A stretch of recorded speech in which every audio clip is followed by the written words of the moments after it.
நீயே வேலை செய்யல, நீயே ஒரு என்டர்பிரனரா இது மாதிரி நிறைய பிசினஸ் இருக்கு.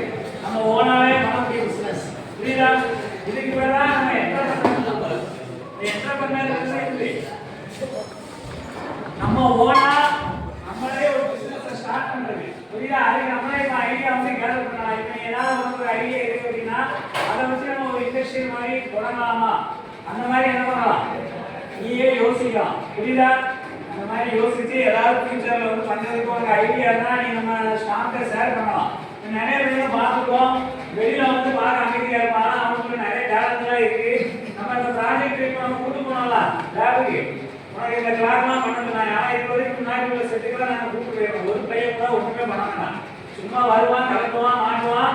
ஆனால் அந்த மாதிரி விஷ்ணு வந்து அவர் புதுசாக வந்து ட்ரை பண்ணாரு, ஏதாவது ஒன்று பண்ண சொல்லுவோம் அப்படின்னு சொல்லும்போது இந்த கிளாஸ்லாம் எல்லாம் கைப்பற்றி கொஞ்சம் ட்ரை பண்ணீங்களா, அது யாருமே உங்களுக்கு சொல்லி தரல. நீயா என்ன பண்ண யூடியூப் பார்த்துட்டு நீயா கிரியேட் பண்ண ஆரம்பிச்சியா?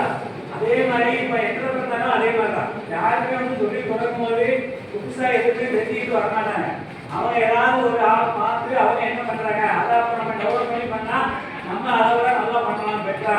அந்த மாதிரி பண்றது தான் இந்த இது என்டர்பிரனரா மாறுறது புரியுதா?